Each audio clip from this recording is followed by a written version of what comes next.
श्री स्वामी समर्थ. स्वागत आहे तुम्हा सर्वांचे आपल्या शाहू विजय चॅनलवरती. तर मंडळी, दिव्याची वात पूर्णपणे जळाली किंवा शिल्लक राहिली तर काय संकेत देते याविषयीची मी तुमच्यासाठी एक अतिशय महत्त्वाची माहिती सांगणार आहे, जी तुमच्या देवघरात, मंदिरात आणि उपवास व इतर धार्मिक विधी, दिवाळी सारख्या खास प्रसंगी दिवा लावण्याशी संबंधित आहे. तुम्ही कधी विचार केला आहे का किंवा तुमच्या कधी लक्षात आले आहे का की जेव्हा तुम्ही दिवा लावता तेव्हा तो तुमच्या आयुष्यात काय संकेत देत असतो? तुमच्या दिव्याची वात पूर्णपणे जळते का की मग अर्धी जळून राहते? आणि दिव्याच्या वातीवर फूल बनण्याचा अर्थ काय होतो? आधी जळालेल्या दिव्यात पुन्हा वात पेटवणे तुमच्या त्रासाचे कारण असू शकते की नाही हे तुम्हाला माहीत आहे का?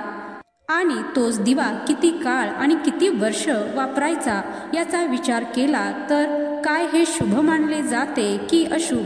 आज आपण ही सर्व रहस्य उलगडून पाहणार आहोत आणि दिवा तुमच्या आयुष्यात आनंद किंवा अडथळे कसे आणू शकतो हे सुद्धा जाणून घेऊया. तर या संपूर्ण माहितीसाठी व्हिडिओच्या सोबत शेवटपर्यंत बनून राहा. तर मंडळी, तुम्हाला हे जाणून आश्चर्य वाटेल की जर तुम्ही तुमच्या पूजा घरातील मंदिरात दिवा लावताना ही चूक केली तर तुम्हाला त्याचे परिणाम नक्कीच भोगावे लागतील. दिव्याची वात पूर्णपणे जळते आणि बाकीची शिल्लक राहते. तर हे वेगवेगळे संकेत देखील देतात जे आपल्यासाठी जाणून घेणे खूपच महत्त्वाचे आहे. म्हणून या सर्व गोष्टी जाणून घेण्यासाठी या व्हिडिओच्या शेवटपर्यंत राहा. जेव्हा आपण पूजा करतो तेव्हा कधीकधी आपला दिवा अचानक विझतो आणि कधीकधी असेही होते की आपली पूजा झाल्यानंतर आपण देवासमोर तो दिवा जळत राहू देतो, परंतु काही काळानंतर तोच दिवा स्वतःहून आपोआप विझतो आणि त्यामध्ये अर्धी जळालेली वात आणि तूप शिल्लक राहते. आणि कधीकधी तर आपल्या दिव्याची वात पूर्णपणे जळते आणि त्यात एक फूल देखील तयार होते. मग याचे वेगवेगळे नकारात्मक आणि सकारात्मक परिणाम आहेत. म्हणूनच सर्वप्रथम आपण आपल्या दिव्यात जर फूल तयार होत असेल तर त्याचा अर्थ काय होतो हे जाणून घेऊयात. जर आपल्या दिव्याच्या वातीत फूल तयार होत असेल तर त्याचा सरळ अर्थ असा आहे की देवाने आपल्या प्रार्थना स्वीकारल्या आहेत आणि तो आपल्या भक्तीने प्रसन्न आहे. याचा संकेत तो वातीत बनलेल्या या फुलाद्वारे देत असतो. जर तुमच्या घरात दैविक शक्ती अस्तित्वात असतील आणि जर तुमच्यासोबत त्यांनीही देवाच्या पूजेवर लक्ष केंद्रित केले असेल तर तुमच्या दिव्याच्या वातीत एकापेक्षा जास्त फुले तयार होतात आणि त्यासोबत कधीकधी कोणत्याही देवाचे किंवा देवीचे रूप देखील तुम्हाला दिसू लागते. तर मग जर तुमच्या दिव्याच्या वातीत एखादे फूल तयार होत असेल तर तुम्ही खरोखरच खूपच भाग्यवान आहात, कारण देवाचा आशीर्वाद तुम्हाला मिळत आहे याचे हे स्पष्ट संकेत आहेत. यासोबतच तुम्हाला दिवा लावण्याचे काही नियम माहीत असले पाहिजेत. जर तुम्ही तुमची वात जुन्या दिव्यात ठेवून दिवा लावला तर असे केल्याने दुर्दैव येईल. ते तुमची पाठ कधी सोडत नाही. जर दिव्यामध्ये अर्धी जळालेल्या वातेची राख किंवा कापसाची राख आणि काजळी असेल आणि तुम्ही त्यात तुमची वात घालून ती पेटवली तर असे केल्याने देव तुमच्यावर प्रसन्न होण्याऐवजी रागवतो आणि तुम्हाला याच्या खूप भयानक परिणामांना सामोरे जावे लागते. याचे परिणाम तुम्हाला दिसू लागतील. तुमची बनलेली कामे बिघडू लागतील, तुमच्या तिजोरीतील पैसे खर्च होऊ लागतील आणि तुमचे पैसे येण्याचे सर्व मार्ग सुद्धा बंद होतील. म्हणून नेहमी लक्षात ठेवा की जेव्हा पण तुम्ही दिवा लावता तेव्हा तुम्ही नेहमी स्वच्छ दिवा वापरावा. दिव्यामध्ये कोणत्याही प्रकारची घाण असू देऊ नये. यासोबतच काही लोकांना दर काही दिवसांनी दिवा बदलण्याची सवय असते. यावर शास्त्रात असे म्हटले आहे की तुम्ही ज्या दिव्याने पूजा करता तो कधीही बदलू नका. तुम्ही तो दिवा सिद्ध होऊ द्यावा. जेव्हा देवासमोर दररोज दिवा लावला जातो तेव्हा तो दिवा कालांतराने परिपूर्ण होतो, म्हणजेच की शुद्ध होतो. तेव्हा देवाची सकारात्मक ऊर्जा त्या दिव्यात प्रवेश करते आणि जेव्हा पण तुम्ही तो दिवा लावता तेव्हा तुमचे शरीर आणि मन दोन्ही शुद्ध व पवित्र होते. म्हणूनच तुम्ही तो दिवा दररोज स्वच्छ करावा. नंतर त्यात एक नवीन वात टाकून तो पेटवावा. जितक्या वेळा तुम्ही दिवा लावाल तितक्या वेळा तो स्वच्छ करा आणि पुन्हा त्याच दिव्यात नवीन वातीत ठेवून लावा. पण जर तुम्ही चुकूनही तो दिवा बदललात तर तुमच्या प्रगतीत अडथळे येऊ शकतात. म्हणून कधीही तुमचा दिवा बदलू नका. 10 वर्ष 20 वर्ष सतत तुम्ही त्याच दिव्यात वात पेटवत राहा आणि त्यामुळे तुमचा दिवा सिद्ध होईल आणि तुम्ही तुमच्या घरातही याचा चमत्कार पाहू शकता. आता जरा लक्ष देऊ नये का? जर तुमच्या घरात असा कोणताही रुग्ण असेल जो आजारी असेल किंवा ज्याचा ताप कमी होत नसेल तर हा दिवा काही वेळ पाण्याच्या भांड्याजवळ ठेवा.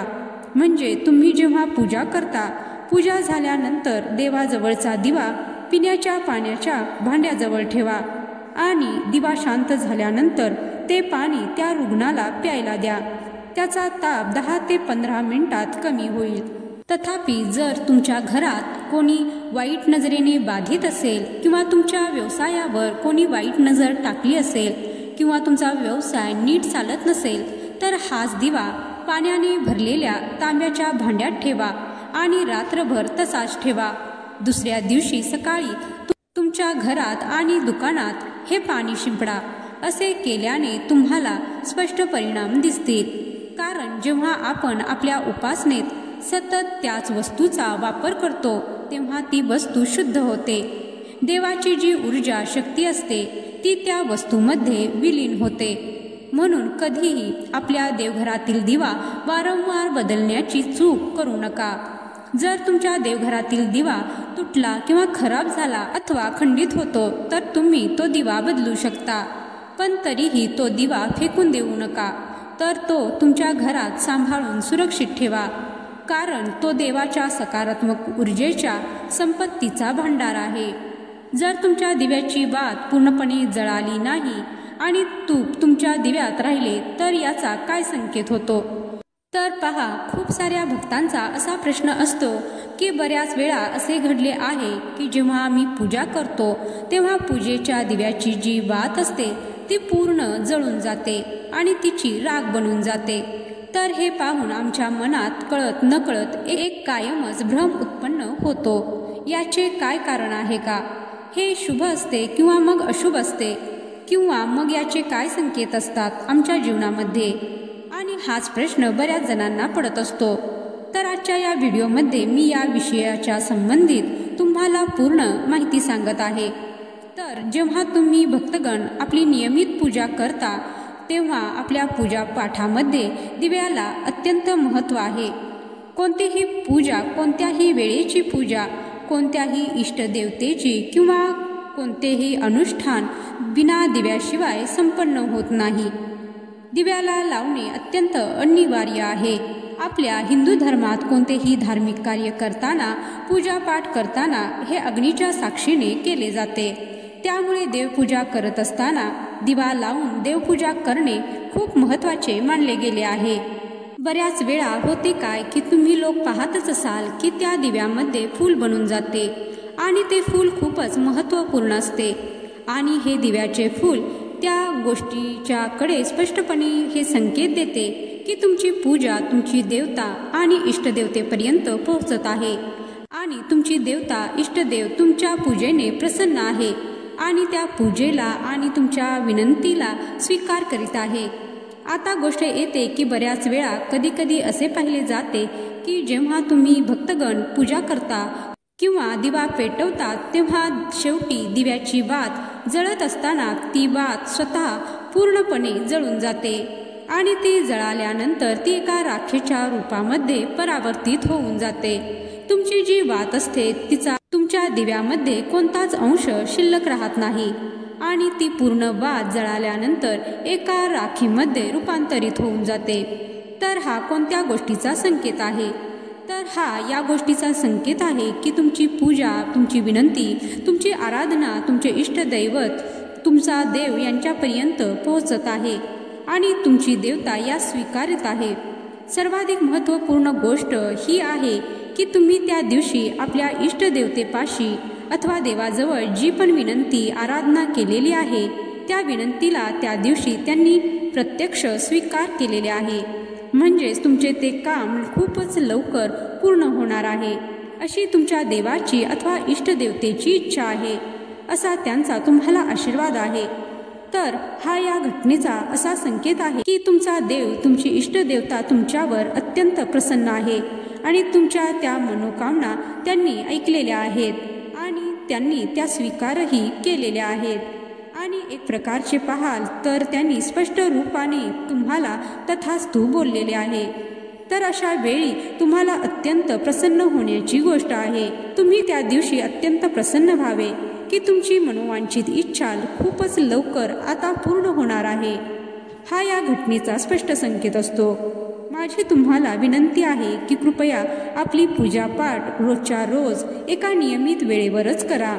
सकाळी 8ला करत असाल तर सकाळी 8लाच दररोज देवपूजा करा किंवा 11, 11:30 वाजता जर करत असाल तर त्या वेळेतच करा. किंवा जर तुम्हाला सकाळी शक्य नसेल आणि तुम्ही सायंकाळी देवपूजा करत असाल तर तीच वेळ तुम्ही दररोज पाळण्याचा प्रयत्न करा. कारण तुम्ही रोज आपल्या पूजापाठ वेगवेगळ्या वेळेत करत राहाल तर तुम्हाला योग्य सकारात्मक परिणाम मिळणार नाहीत. कारण की फक्त तुमच्या त्या नियमित पूजेच्या वेळी तुमच्या इष्टदेवतेची तरंगे साक्षात तेथील पूजास्थानी अवतरित होत असतात. तर अशा सकारात्मक ऊर्जेला तुम्हाला तुमच्या त्या योग्य व नियमित वेळेत तुमच्या पूजापाठाने प्राप्त करून तुम्हाला घ्यायचे आहे. आणि महत्त्वाचे हे नेहमी लक्षात ठेवा की मन लावून श्रद्धेने मग जरी तुम्ही 5 मिनिटेही पूजापाठ करा, पण पूजापाठ साधना अवश्यच करा. त्यामुळे तुमच्या घरामध्ये, तुमच्या शरीरात एक प्रकारची सकारात्मक ऊर्जा निर्माण झालेली तुम्हाला दिसून येईल. त्यामुळे तुम्ही खऱ्या मनाने, भक्तिभावाने, श्रद्धेने देवाचे स्मरण केले पाहिजे. तर जेव्हा जेव्हा तुम्ही दिवा लावता तेव्हा देवाला प्रार्थना करा की तुमच्या सभोवतालचे सर्व नकारात्मक ऊर्जा तुमच्यापासून दूर राहावी आणि देवाचे आशीर्वाद तुमच्यावर राहावेत. घरातील अशा नकारात्मक शक्ती टाळण्यासाठी जेव्हा जेव्हा तुम्ही दिवा लावता तेव्हा गंगाजलापासून एक गोल वर्तुळ बनवा आणि त्या वर्तुळात दिवा ठेवा. कारण गंगाजल खूप पवित्र मानले जाते आणि त्याला महादेवांचा आशीर्वाद देखील मिळालेला आहे. सर्वप्रथम कोणतीही वाईट शक्ती गंगाजलात प्रवेश करू शकत नाही, म्हणून गंगाजल कधी खराब होत नाही. हे सर्व प्रकारच्या ऊर्जेचे सकारात्मक ऊर्जेत रूपांतर करते. जर तुम्ही गंगाजलापासून बनवलेल्या गोल वर्तुळात दिवा लावला तर तो तुमच्या उपासनेत कोणत्याही शक्तीला अडथळा बनवून देणार नाही. कोणतीही नकारात्मक शक्ती तुमचा दिवा विझवू शकणार नाही. तुम्ही कोणत्याही अडथळ्याशिवाय शांतीपूर्ण जीवनाचे आशीर्वाद मिळवून तुम्ही तुमची पूजा पूर्ण करू शकाल आणि दैवी शक्ती देखील तुमच्या आयुष्यात त्यांची कृपा आणि आशीर्वाद ठेवत राहील.